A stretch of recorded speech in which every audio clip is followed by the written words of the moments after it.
Hello friends. ஒரு student ஒரு எக்ஸாமில் வந்து 95% மார்க் எடுக்கிறாரு. அந்த ஒரு 95 ஒரு எக்ஸாமில் 95% மார்க் எடுத்த உடனே அவங்க படிப்புன்னு அப்படின்னு நம்ம அக்செப்ட் பண்ணுவோமா? இல்லை. ஏன்னா அவர் எல்லா எக்ஸாம்லேயும் தொடர்ந்து நல்ல மார்க் எடுத்தாருன்னா நம்ம அவங்க வந்து நல்லா படிக்கிற ஸ்டூடெண்ட் அப்படின்னு சொல்லி நம்ம ஜட்ஜ் பண்ணுவோம்.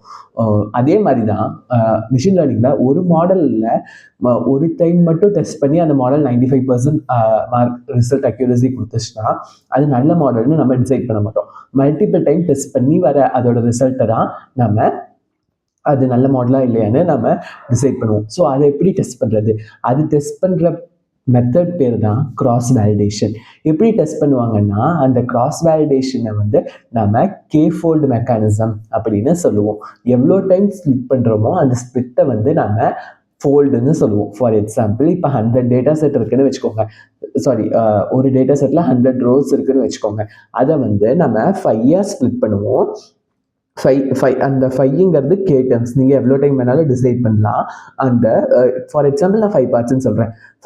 5 பார்ட்ஸாக ஸ்பிளிட் பண்ணோம்னா ஃபஸ்ட்டு ஸ்லாட்டை வந்து நம்ம ஃபஸ்ட்டு ஸ்பிளிட்டை வந்து அதாவது ஃபஸ்ட்டு ஃபோல்டை வந்து நம்ம டெஸ்ட் பண்ணுறதுக்காக வச்சுருவோம். ரிமைனிங் 4 பார்ட்ஸ் இருக்கு இல்லையா, ரிமைனிங் 4 ஸ்பிளிட்ஸு அதை வந்து நம்ம மாடலுக்கு ட்ரெயின் பண்ணுவோம். அடுத்த செட்டில் செகண்ட் ஒன் வந்து டெஸ்ட் பண்ண யூஸ் பண்ணுவோம். செகண்ட் பார்ட்டை டெஸ்ட் பண்ண யூஸ் பண்ணுவோம். 1 3 4 5 இதை வந்து மாடலுக்கு ட்ரெயின் பண்ணுவோம். தேர்டில் வந்து 1 2 4 5 இது ட்ரெயின் பண்ணுவோம். 3யை வந்து டெஸ்ட்டுக்கு எடுத்துப்போம். ஃபோர்த்து பார்ட்டை டெஸ்ட் பண்ணுவோம்.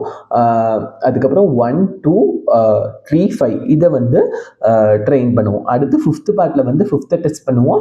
1 2 3 4 ட்ரெயின் பண்ணுவோம். இப்படி K4 அதாவது K டைம்ஸ் நம்ம ஸ்பிளிட் பண்ணி கண்டினியூஸாக டெஸ்ட் பண்ணும்போது மாடல் வந்து ஒவ்வொரு டைமும் ஒவ்வொரு ரிசல்ட் கொடுக்கும் இல்லையா. ஒரு டைம் 95% கொடுக்கும், அடுத்து 98 கொடுக்கும், அடுத்து 90 கொடுக்கும், அடுத்து 85 கொடுக்கும். ஸோ இந்த நம்ம 5 டைம் ஸ்பிளிட் பண்ணோம் இல்லையா, 5 டைம் ஸ்பிளிட் பண்ணோட அக்யூரசியை வந்து ஆவரேஜ் கால்குலேட் பண்ணி வர ரிசல்ட்டு தான் மாடலோட எக்ஸாக்ட் அக்யூரசி வேல்யூன்னு சொல்லுவோம். ஸோ இதை தான் நம்ம கிராஸ் வேலிடேஷன் சொல்லுவோம். புரிஞ்சிருக்கும்னு நினைக்கிறேன். நாளைக்கு புது வீடியோவில் பார்ப்போம். பாய்.